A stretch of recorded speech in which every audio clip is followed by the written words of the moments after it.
Hello everyone. आज से हम लोग जो नया टॉपिक स्टार्ट कर रहे हैं उसका नाम है एडमिशन ऑफ पार्टनर।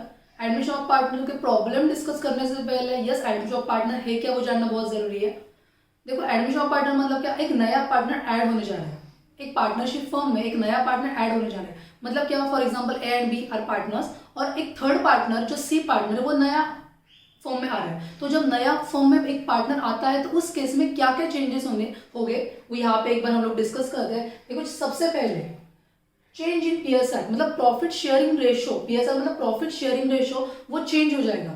एक नया पार्टनर जब ऐड होता है फर्म में तो देखो, पहले दो पार्टनर्स है, फॉर एग्जांपल पहले दो पार्टनर्स है वो 20,000 ऐसे करके शेयर कर रहे थे, राइट, मतलब 1:1 के रेशो में थे। अब जो नया पार्टनर सी पार्टनर आ रहा है वो उसको भी कुछ तो हिस्सा देना पड़ेगा। अगर फॉर एग्जांपल उसको कुछ हिस्सा देने के बाद 3:2:5 अगर ऐसा आता है, मतलब क्या, चेंज तो हो रहा है ना, प्रॉफिट में चेंज हो रहा है। ये जो 20,000 थे, पॉसिबल नहीं कि 20,000 ही आगे मिलेंगे। जो चेंज होगा मतलब क्या, प्रॉफिट शेयरिंग रेशियो चेंज होगा। ये 1:1 का 3:2:5 आने वाला है। अब ये कैसे होगा ये हम लोग बाद में डिस्कस करेंगे। देखो अभी नेक्स्ट पॉइंट और क्या इफेक्ट होगा, तो valuation and adjustment of goodwill. Goodwill मतलब तुम लोगों को पता है, गुडविल हम लोगों ने इंटेंजिबल असेट करके पढ़ा है 11th स्टैंडर्ड में। तो ये जो है मतलब जो गुडविल का पॉइंट है, गुडविल भी चेंज होगा। नया पार्टनर कभी कभी अपने साथ गुडविल लेके भी आएगा या फिर गुडविल नहीं लेके आएगा। तो मतलब ऐसा भी पॉसिबल है कि जो ओल्ड पार्टनर्स है उनका गुडविल नए पार्टनर को मिलेगा या फिर नया पार्टनर का गुडविल ओल्ड पार्टनर्स को मिलेगा। जो भी है, क्या चेंज होगा वो हम लोग यहाँ पे डिस्कस करेंगे। थर्ड बोल रहा है कि revaluation of assets and liability before admission. कभी कभी क्या होगा, असेट और लायबिलिटी की वैल्यू चेंज होती है। मतलब ऐसा होगा कि जो पुराने पार्टनर्स है A and B are partners, उनके टाइम पे मतलब ऐसा ऐसा नहीं पॉसिबल ना कि होगा 1 अप्रैल, हमारा फाइनेंशियल ईयर क्या है 1 अप्रैल से लेकर 31 मार्च का। तो 1 अप्रैल में जो नया पार्टनर, पॉसिबल नहीं है हमेशा कि फाइनेंशियल ईयर के स्टार्टिंग में ही कोई नया पार्टनर आएगा, कभी कभी बीच में आ जाएगा। पॉसिबल है कि मतलब वो आया 1 जुलाई को। जब नया पार्टनर 1 जुलाई को आता है और पहले वाले पार्टनर्स 1 अप्रैल से लेके 30 जून तक कंटिन्यू कर रहे हैं बिजनेस, उसके आगे सी पार्टनर आ रहे हैं 1 जुलाई से, तो 1 अप्रैल से लेके 30 जून तक जितना भी वैल्यूएशन का असेट की वैल्यू जो चेंज हुई है वो किसके ऊपर डिपेंड करेगी। मतलब वो जो प्रॉफिट होगा, अगर एसेट की वैल्यू इन पीरियड के बीच में चेंज होती है तो वो जो पार्ट है असेट का, जो पार्ट्स है वो किसको मिलेगा, वो तो ए एंड बी को ही मिलेगा, क्योंकि ओल्ड पार्टनर्स कौन है, ए एंड बी है। तो ए एंड बी को जो पार्ट्स मिलेगा वो कौन सा है, तो तुम्हारे असेट के पहले वाले, मतलब वैल्यूएशन चेंज होने के पहले जो भी वैल्यूएशन हुआ है, कब तक 1 अप्रैल से 30 जून, तो वो क्या चेंज होता है वो हम लोग थर्ड पॉइंट में डिस्कस करेंगे। फोर्थ पॉइंट क्या बोल रहा है, adjustment of reserve and accumulated profit. मतलब प्रॉफिट के रिलेटेड जो भी चेंज होगा, रिजर्व के रिलेटेड जो भी चेंज होगा, उसके इफेक्ट्स क्या बनते हैं वो बोलते हैं तुम्हारा फोर्थ पॉइंट। फिर आगे दिया है एडजस्टमेंट ऑफ कैपिटल। कैपिटल मतलब हर एक का कैपिटल भी चेंज हो जाएगा, वो भी हम लोग डिस्कस करेंगे। आज के लेक्चर में हम लोग डिस्कस करने वाले हैं वो है पीएसआर वाला पॉइंट, सबसे इंपॉर्टेंट वाला पॉइंट है, वो हम लोग आज डिस्कस करेंगे। अब देखो, चेंज इन पीएसआर की 3 केसेस है, उसमें से फर्स्ट केस कैसे बोलती है, when the share of incoming partner is given. मतलब जो नया पार्टनर आने वाला है उसका शेयर दिया है। एक एग्जांपल के साथ समझते हैं। देखो फॉर एग्जाम्पल पहले दो पार्टनर्स है ए एंड बी, ये जो दो पार्टनर्स है उनका रेशियो है 3:2। मतलब इस रेशियो में वो लोग पीएसआर शेयर कर दे, और एक नया पार्टनर आ रहा है वो साथ में 1/4 ऑफ शेयर ऑफ प्रॉफिट लेके आ रहा है। क्या बोल रही हूँ मैं, एक नया पार्टनर जो आ रहा है सी, वो कुछ शेयर लेके आ रहा है, कितना ला रहा है वो 1/4 ऑफ शेयर ऑफ प्रॉफिट, ठीक है।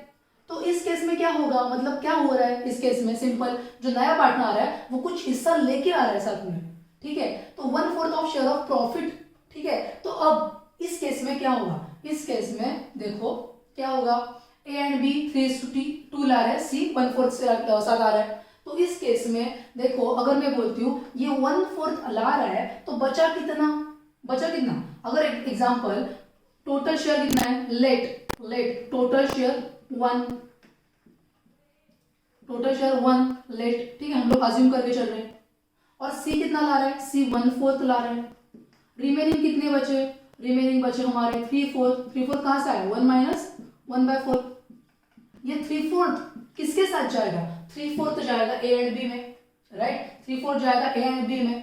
अब ए एंड बी में जो 3/4 जाने वाला है तो ए में कितना जाएगा, बी में कितना जाएगा। सिंपल, देखो अगर ए 3:2 के साथ मतलब क्या हो रहा है, A:B 3:2 ला रहे हैं, इसका टोटल हुआ 5, राइट। मतलब ए का कितना, ए का 3/5 एंड बी का 2/5।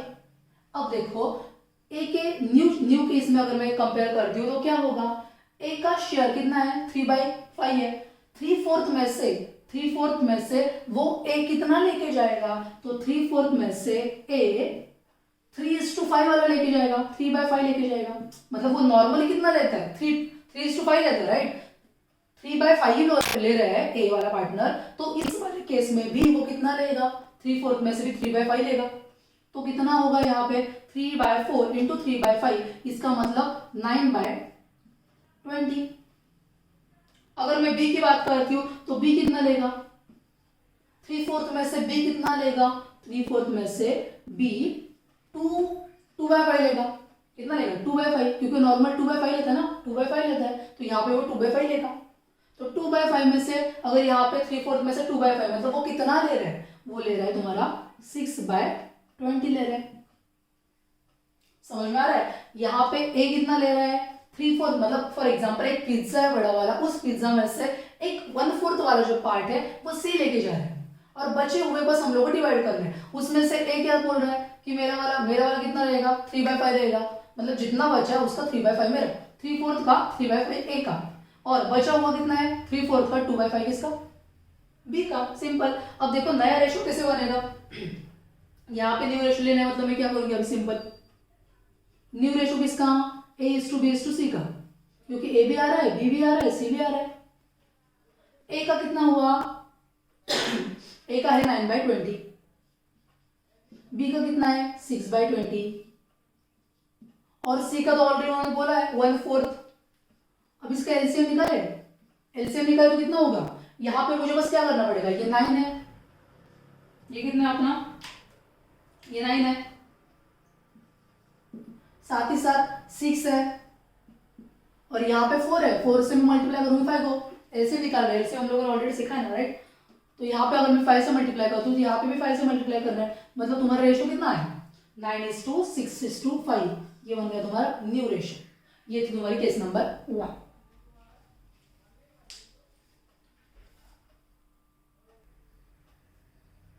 अब देखो केस 2 में क्या, फर्स्ट केस में क्या दिया था, एक जो न्यू पार्टनर आ रहा है उसका डायरेक्टली शेयर दे दिया था। अब यहाँ पे क्या हुआ है, यहाँ पे ए एंड बी का शेयर दिया है, और जो नया पार्टनर आ रहा है वो कुछ हिस्सा ए से लेने वाला है, कुछ हिस्सा बी से लेने वाला है। कितना देने वाला है वो तुम लोग क्वेश्चन में गिवन होता है। अब देखो यहाँ पे क्या है, ए एंड बी, एग्जाम्पल के साथ हम लोग समझते हैं। ए एंड बी जो ओल्ड पार्टनर्स है उनका रेशो था पहले 7:3। जो नया वाला पार्टनर आ रहा है उसने कितना लाया, 3/7 लाया, 3/7 लाया। उसमें से उसने 2/7 ए से लिया और 1/7 बी से लिया। जैसे फॉर एग्जाम्पल अगर मैं एक बोलूँ तुम लोगों को कि जो नया पार्टनर सी है उसने क्या किया था, उसको 10 रुपए का शेयर मिल रहा था, तो वो 10 रुपए का शेयर किससे लेगा, तो बोलता है मैं 5 शेयर जो है 5 रुपीज वो मैं ए से लूंगा, और बी में और जो बचे हुए 5 रुपीज है वो मैं बी से लूंगा। ऐसे ही टाइप का ये केस दिया तुम लोगों को। अब देखो यहाँ पे एग्जाम्पल के साथ सोल्यूशन कैसे करना है। 2/7 ला रहा है, एक बार देखो पहले काउंट करके देखो, 2/7, 3/7 अगर सी ला रहा है तो 2/7 ए से प्लस 1/7 बी से, अगर इसका कैलकुलेशन किया तो 3/7, राइट। मतलब उतना ही वो ला रहा है। अब मुझे ये सॉल्व करना है, मैं कैसे करूंगी, देखो क्या होगा यहाँ पे सिंपल, ए एंड बी का 7:3, मतलब यहाँ पे कैलकुलेशन किसकी कैसे होगा, 7/3, मतलब ए का पहले हम लोग न्यू रेशो निकालते हैं, ए का न्यू रेशो कैसे आएगा 7/10। ए का ऑलरेडी कितना है 7/10, 7:3 इज इक्वल टू 10, मतलब 7/10 किसका, ए का। उसका उसने क्या किया था 2/7 दे दिया था सी को। ए क्या कर रहा है, ए खुद के हिस्से में से थोड़ा शेयर सी को दे रहा है। कितना दिया उसने, 2/7 दिया। समझ में आ रहा है, 2/7 दिया, मतलब ए के पास अभी कितना बचा है, तो यहाँ पे हम लोग मल्टीप्लीकेशन माइनस करते हैं, माइनस क्रॉस मल्टीप्लीकेशन करके कैसे होगा, मतलब तुम लोग करना है क्या, सिंपल यहाँ पे 7 × 7 49 minus 20 divide by 70 that is equal 29/70। ये ए का शेयर बचा। बी का न्यू कितना आएगा, बी का न्यू कितना आएगा, बी का कितना है ऑलरेडी 3/10 है, 3/10 में से उसने 1/7 बी को दे दिया था, सॉरी 1/7 उसने सी को दे दिया है बी ने, तो यहाँ पे 1/7 दे दिया, कितना बचा अभी बी का, तो यहाँ पे तुम लोग मल्टीप्लाई माइनस करो और देखो 3 × 7 21 minus 10 divide by 70 that is equal to कितना 11/70। समझ में आ रहा है कैसे किया हम लोगों ने। अब देखो यहाँ पे सी का कितना है, तो सी का ऑलरेडी दिया है हम लोगों ने 3/7। अब न्यू रेशो बोलो, तुम लोग फास्ट बोल सकते हो यहाँ पे न्यू रेशो कैसे आएगा, ए का कितना A:B:C, पहले लिखो ऐसे A:B:C, ए का कितना 29/70, बी का कितना 11/70, सी का कितना 3/7। एलसीएम निकालना पड़ेगा, यहाँ पे एलसीएम निकालूंगी मैं तो यहाँ पे 29 रहेगा, 11 रहेगा, यहाँ पे 7 है, इसको मैंने मल्टीप्लिकेशन मुझे करना है 10 के साथ, तो यहाँ पे भी 10 के साथ, मतलब होगा 30। मेरा रेशो कितना है, न्यू रेशो 29:11:30, सिंपल है। अब देखो आगे,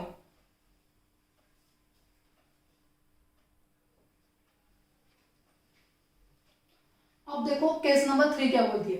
केस नंबर 2 ने बोला था कि एक पॉइंट है, एक जो अमाउंट है वो लेके जाएगा, जैसे मैंने बोला था ₹10 जो सी लेके जाएगा, उसने क्या बोला था, मैं 5 रुपए ए से लूंगा, मैं 5 रुपए बी से लूंगा, बट तुम लोगों को जो थर्ड केस है वो क्या बोलती है, वो रेशो के साथ बोलती है। मतलब यहाँ पे दिया नहीं है कितना लेके जाएगा, यहाँ पे निकालना पड़ेगा कितना लेके जाएगा, लेके तो जा रहा है बट कितना लेके जाएगा वो निकालना पड़ेगा। मतलब उन्होंने ऐसा सिंपल बोला होगा कि यहाँ पे 10 है, सी का जो शेयर है वो 10 है, और वो बोलेंगे कि ए लेके जाएगा 2/5, ये लेके जाएगा 3/5, ऐसा कुछ तो दिया होगा। मतलब यहाँ पे डायरेक्टली नहीं बोला होगा कितना लेके जाएगा। उस वाले केस में हम लोग क्या करना है, देखो एग्जाम्पल के साथ समझो। यहाँ पे उन्होंने क्या बोला है, A and B are partners, example है तुम्हारा जेड जो नया पार्टनर, या फिर सी लेते हैं हम लोग, यहाँ पे जो सी नया पार्टनर आ रहा है वो 1/4 शेयर लेके जाएगा, और वो 2:1 जो रेशो है उसके साथ बोलेगा ए तुम लोग मुझे दो और बी मुझे दो। मतलब हो क्या रहा है, 1/4 जो है उसका 2:1 में डिवाइड करना पड़ेगा, मतलब हम लोग को पहले निकालना पड़ेगा कितना लेके जाएगा।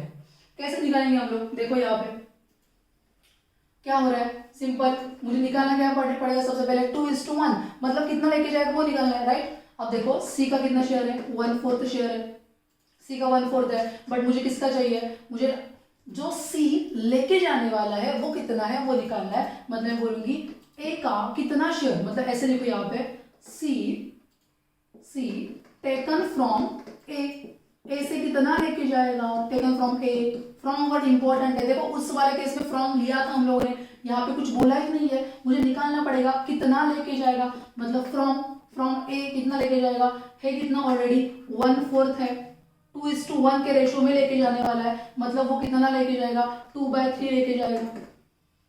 1/4 का 2/3, 1/4 का 2/3 कितना होता है, यहाँ पे मल्टीप्लीकेशन करके 2/12 दैट इज इक्वल टू 1/6 बोला तो भी चलेगा।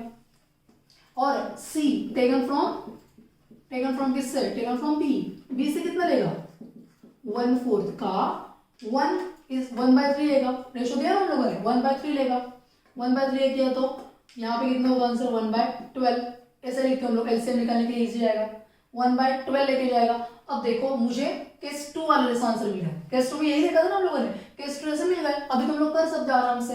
कैसे, अब देखो ए का रेशो निकालना है, ए का पहला कितना था, ए का पहला था 3/5, ए का पहला कितना है 3/5 यहाँ पे, और उस 3/5 में से 2/12 दे रहा है वो सी को, कितना दे रहा है 2/12 दे रहा है, समझ में आ रहा है। उसका पहले 3/5 था, उसका उसने 2/12 दे दिया सी को, तो कितना बचा अभी उसके पास, तो यहाँ पे आंसर तुम्हारा आएगा 60, और यहाँ पे तुम लोग मल्टीप्लिकेशन करो 36 minus 10 that is equal to 26/60।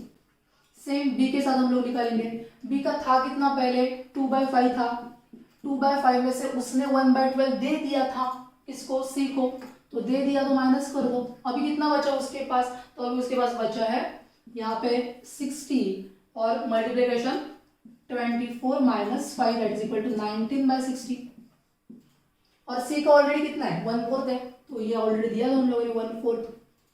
अब न्यू रेशो, अब कुछ बचा ही नहीं क्वेश्चन में, न्यू रेशो कैसे आएगा, A:B:C के साथ, A/B/C कितना है यहाँ पे 26/60, B का कितना है 19/60 और C का कितना है 1/4। एलसीएम निकालो, आंसर आ जाएगा 29:19:15।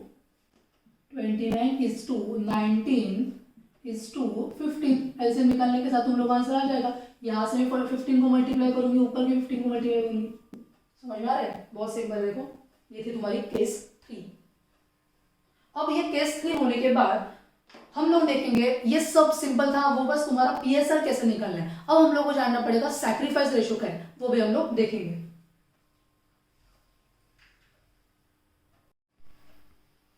अब देखो सैक्रिफाइस रेशियो मतलब होता क्या है वो समझना जरूरी है। सैक्रिफाइस रेशियो मतलब क्या, जो ओल्ड पार्टनर्स है, अब जैसे फॉर एग्जांपल मैं और मेरे एक फ्रेंड है, हम लोग पार्टनरशिप में है, हम लोग जो प्रॉफिट शेयरिंग कर रहे हैं उसका कुछ रेशियो है 1:1 करके रेशियो फॉर एग्जांपल। तो उसके पास 40,000, मेरे पास 40,000 का रेशियो जा रहा है, हम लोग अमाउंट शेयर कर रहे हैं 40,000। बट और एक नया फ्रेंड हमारे साथ ऐड होने जा रहा है जो नया पार्टनर है। तो देखो इस केस में हम लोग जो आज 40,000 मिल रहा है, पॉसिबल नहीं कि 40,000 ही मिलेगा, कुछ तो सैक्रिफाइस मुझे करना पड़ेगा। जो नया वाला फ्रेंड आ रहा है, जो नया वाला पार्टनर हमारे बिजनेस में आ रहा है, उसके लिए कुछ तो सैक्रिफाइस करना पड़ेगा। तो वो सैक्रिफाइस रेशियो क्या होता है वो तुम लोगों ने अगर समझ लिया है तो यहाँ पे एग्जांपल के साथ कैसे कैलकुलेट करना है वो भी समझ जाएंगे तुम लोग। देखो कैसे, एक एग्जांपल देखो, ए एंड बी पहले ही पार्टनर्स थे, ओल्ड पार्टनर्स है, उनका रेशियो फॉर एग्जांपल ये 3:2 है। यहाँ पे लिखा नहीं हम लोगों ने, यहाँ पे A/B पार्टनर्स है, उनका रेशियो है 3:2 का।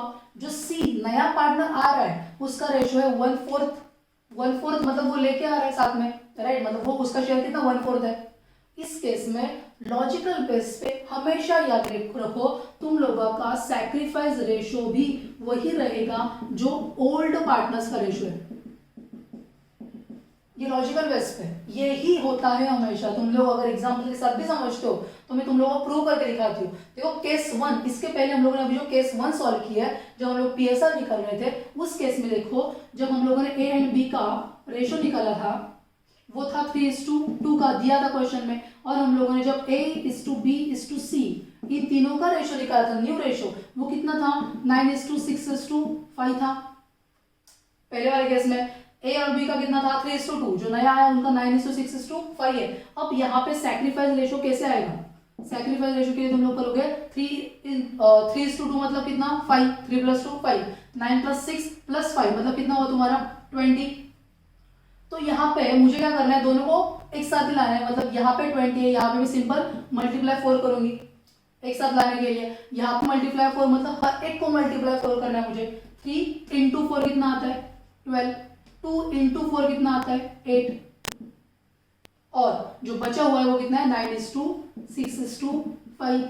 इनको सिंपल मुझे क्या करना है, माइनस करना है। अभी 12 - 9 कितना 3, और 8 - 6 कितना 2 आ रहा है सिंपल।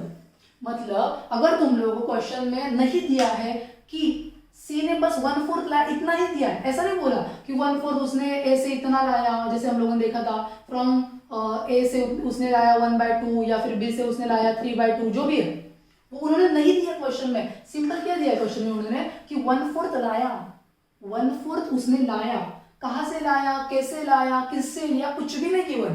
तो सिंपल अगर इतना ही दिया है तो ओल्ड रेशियो, ओल्ड पार्टनर्स का जो रेशियो रहेगा वही रेशियो सैक्रिफाइस रेशियो तुम्हारा बनेगा। जैसे हम लोगों ने यहाँ पे देखा, ये तुम्हारा बन गया सैक्रिफाइस रेशियो, और ये 5 इसका था, सी का था, मतलब ये प्रूव भी हो गया। और तुम लोगों को लॉजिकल बेस में सिंपल कितना याद रखना है, ओल्ड पार्टनर्स का रेशियो मतलब सैक्रिफाइस रेशियो किस वाले केस में, अगर इतना ही गिवन है तो। ठीक है, ये थे तुम्हारे केस नंबर 1।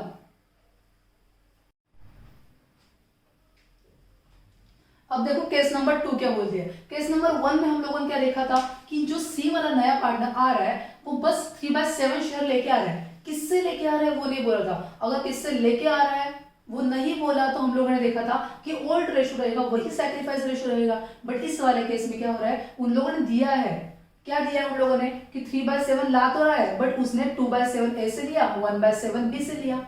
मैंने सेम एग्जांपल उठाया जो तुम लोगों ने चेंज इन पीएसआर का केस नंबर 2 देखा था, वही सेम एग्जांपल मैं यहाँ पे ले रही हूँ। यहाँ पे मुझे दिया क्या होगा, बस ये वाला पार्ट दिया होगा कि A/B का ओल्ड रेशियो है 7:3, सी आ रहा है नया पार्टनर 3/7 शेयर लेके, 2/7 उसने ए से लिया, 1/7 उससे बी से लिया। अब मुझे न्यू पीएसआर निकालना है, न्यू पीएसआर कैसे निकालना है अभी हम लोगों ने देखा था और उसमें मुझे आंसर मिल गया था, यही आंसर मैंने बस यहाँ पे लिया है। A/B/C का न्यू रेशो कितना आ रहा था 29:11:30। कैसे निकालना है अभी हम लोगों ने देखा। वो आने के बाद ओल्ड रेशो कितना है A/B का, A/B का ओल्ड रेशो है 7:3 गिवन है मुझे क्वेश्चन में, ये मैंने निकाला और ये मुझे गिवन है ये ओल्ड रेशो। अब सैक्रिफाइस रेशो तुम लोग निकाल सकते हो, कैसे निकालोगे, यहाँ पे क्या करना है मुझे बस 29 + 11 + 30 that is equal to 70, 7 + 3 is equal to 10। मुझे दोनों को एक साथ लाना पड़ेगा, मतलब यहाँ पे मुझे 7 से मल्टीप्लाई करना है, यहाँ को मुझे 1 से मल्टीप्लाई करना है। यहाँ पे 7 से मल्टीप्लाई करोगे मतलब क्या यहाँ पे मैं क्या करूंगी 29:11:30 और 7 को 10 से मल्टीप्लाई करेंगे हम लोग, मतलब क्या 7 × 7 कितना 49। ठीक है, ये वाला पहले सॉल्व करते हैं। 7 × 7 49, 3 × 7 21, ये आया तुम लोगों को मल्टीप्लाई करने के बाद। और पहले वाला कितना था, जो नया आया वो कितना था 29:11:30। और सैक्रिफाइस रेशो कैसे मिलेगा 49 - 29 दैट इज इक्वल टू 20 और 21 और -11 दैट इज इक्वल टू 10। ठीक है, मतलब देखो यहाँ पे मेरा सैक्रिफाइस रेशो कितना आएगा 2:1, ये 3 तो नया वाला है। ठीक है, सैक्रिफाइस रेशो कितना आएगा मेरा, सैक्रिफाइस रेशो आएगा 2:1। समझ में आ रहा है, बहुत सिंपल है। आज हम लोगों ने देख लिया फिर एडमिशन ऑफ पार्टनर की सबसे पहली वाली और इम्पोर्टेंट बहुत इंपॉर्टेंट कंसेप्ट है चेंज इन पीएसआर और तुम लोगों का सैक्रिफाइस रेशो। अगर तुम लोग ये वीडियो अच्छा लगता है तो तुम्हारे फ्रेंड्स के साथ शेयर करो, उनको भी कंसेप्ट समझने के लिए बहुत इजी हो जाएगा। और तुम लोगों को अगर कुछ डाउट्स है इस वाले टॉपिक में या फिर अकाउंट्स के मैथ्स के रिलेटेड कोई भी टॉपिक्स में अगर तुम लोग डाउट्स है तो तुम लोग मुझे कमेंट बॉक्स में मैसेज कर सकते हो, नहीं तो हमारा टेलीग्राम का चैनल भी है जहाँ पे तुम लोग मुझे मैसेज कर सकते हो, या फिर ईमेल आईडी भी दिया है वहां पे भी तुम लोग मुझे ईमेल कर सकते हो। तो आज के लिए बस इतना ही, बाय।